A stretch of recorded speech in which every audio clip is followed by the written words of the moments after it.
Vous est-il arrivé de lire un livre ou de regarder un film en vous disant à propos de l'héroïne: mais elle fait quoi là? Eh bien moi aussi, c'est ce dont je vais vous parler dans la vidéo d'aujourd'hui. Voici mon top 10 des pires personnages féminins dans les livres, séries TV et films. Ce type d'héroïne est celle qui fait les mauvais choix, qui agit mal et qui ne le voit même pas. Elle considère qu'il n'y a rien de mal avec son attitude. Ce sont juste les autres qui ne la comprennent pas, et elle a tendance à rejeter les critiques de ses proches qui tentent de lui faire réaliser ce qu'elle fait.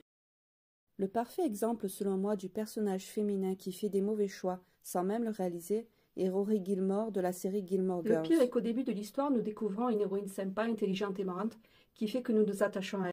Puis vient la première erreur, du style coucher avec un mec qui est déjà en couple, et elle enchaîne avec d'autres mauvais choix. Là, tu as envie de la secouer et de lui dire « Girl, tu fais quoi là ?» Chez nous, naît un profond sentiment de frustration qui ne fait que grossir et prendre de l'importance. Et qu'arrive-t-il? Nous finissons par ne plus supporter ce personnage que nous aimions bien au début. Sa bouche en cœur d'un rouge couleur groseille rossée par son teint de porcelaine, ses jambes fuselées, ses hanches pleines et sa taille si fine. Et plus loin dans le texte, cette même héroïne qu'on vient de me présenter en ces termes s'exclame alors: « Tu comprends pas, tu vois pas que je suis moche, tu vois pas que je suis moche !» Bon, il faut imaginer que je suis une véritable beauté et que j'ai 20 ans de moins, mais vous avez compris l'idée. Autant être franche avec vous, en tant qu'autrice, la plupart de mes héroïnes sont de vrais canons. Pour autant, il ne faut pas confondre le charme et la perfection. Bien des auteurs dépeignent des personnages sans défaut, ce qui est clairement une erreur. Mais quand en plus ce personnage, ici notre héroïne, ose se plaindre qu'elle est moche, je trouve que ce point révèle quelque chose quant à ce qui se passe dans la vraie vie. La confiance que peut avoir une femme avec son physique, quel qu'il soit d'ailleurs. Dans notre société, on stigmatise encore ce genre d'attitude, surtout vis-à-vis des femmes. Il n'est donc pas étonnant que ça se retrouve dans les livres, films ou séries. Au lieu d'exposer clairement le fait que ça serait mal pour une femme d'assumer totalement son apparence, on crée des héroïnes qui réfutent jusqu'à leur propre beauté. Vous êtes d'accord avec moi ou pas? N'hésitez pas à me laisser votre avis en commentaire. À l'opposé des belles qui ignorent qu'ils sont belles, voici la sexy lady. Cette héroïne sait qu'elle est belle et elle utilise cela à son avantage. Elle est sexy, elle attire à elle tous les regards, elle n'est que désir. Elle utilise le sexe comme d'une arme. J'adore les héroïnes sexy. Riley de ma série Le Manor Hotel est ainsi. C'est aussi une vraie guerrière qui se soucie de sa sœur même si elle mène la vie dure à cette dernière. Donc oui, elle est sexy, mais elle est aimant plus encore. C'est là où j'ai un problème avec certaines héroïnes, qui ne sont que sexy, comme si cette attitude peut décrire un personnage à lui seul. Non, ce n'est pas suffisant, et oui, il faut doter l'héroïne d'une personnalité complexe, parce que le but est qu'on s'attache à elle.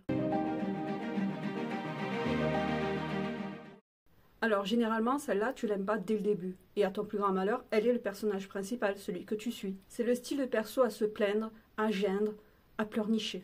Ça peut ne pas être aussi grave, elle peut être ok, même si sa personnalité tend à être ainsi. Voici quelques exemples, encore une fois, ce n'est que mon propre avis. Elle devient celle que tu n'aimes pas lorsque les personnages secondaires, surtout si ce sont des femmes, sont bien plus profonds, plus sympathiques. Tu te dis alors que tu aurais préféré suivre l'histoire de celle-ci ou de celle-là, de n'importe qui, du moment que ce soit pas l'héroïne. Vous voyez le problème? Si vous aussi vous avez du mal avec les pleurnichades, défoulez-vous donc dans un commentaire. Voici qu'on vous présente un personnage masculin. Il est beau, il est sexy, mais il a un léger problème pour contrôler ses émotions. Bon, il est carrément violent. Et là, débarque notre héroïne. Que va-t-elle faire? Le sauver, bien sûr. Au vu de son attitude, le mec mériterait d'être clairement en prison. Mais l'héroïne discerne un je ne sais quelque chose dans la profondeur de ses yeux couleur océan. Il se comporte comme un véritable homme des cavernes. D'un autre côté, il est si viril. Il doit être un bon amant.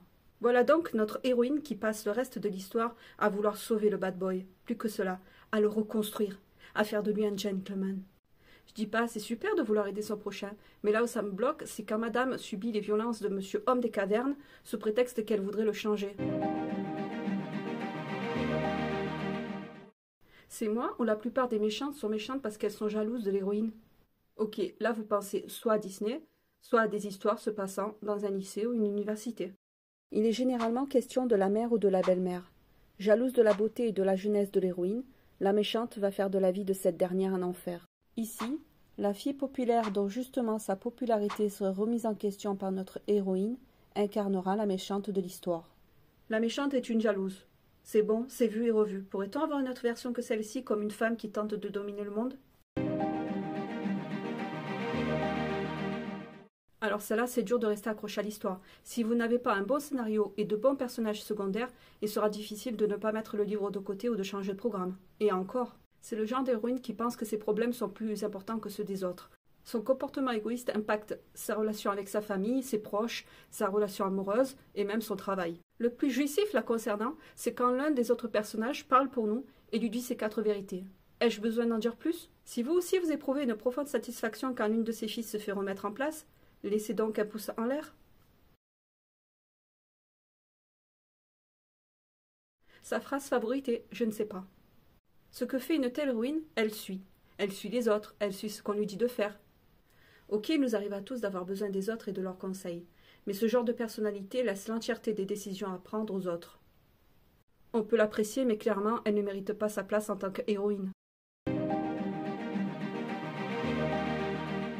Oui, ce sont des héroïnes qui prennent les gens de haut et qui agissent comme elles l'entendent, sans se soucier des autres. Avec une telle héroïne au centre de l'histoire, j'ai du mal.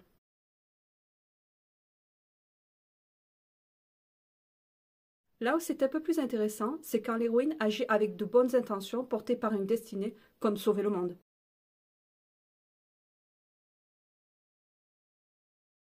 Bien souvent, ce trait de caractère de n'écouter personne se fait au détriment de ses relations avec son entourage, voire des sentiments de ces personnes-là.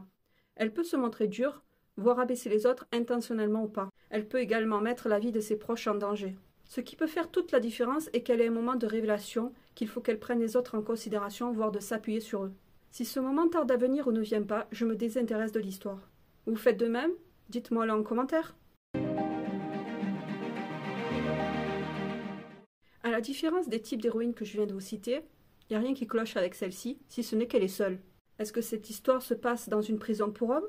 Est-ce que cette histoire prend place dans un futur où la moitié de la population a été éradiquée et il ne reste que notre pauvre héroïne? À moins que cette histoire ne compte que 2 personnages, j'avoue que je ne comprends pas. Faites-nous plaisir, chers collègues auteurs, et mettez donc plus de femmes dans vos livres. Et si vous pourriez éviter d'écrire des personnages féminins avec les profils que je vous ai indiqués plus tôt, ça serait top. N'hésitez pas à vous abonner à ma chaîne, je publie une vidéo tous les mercredis et les dimanches. Au plaisir de vous revoir.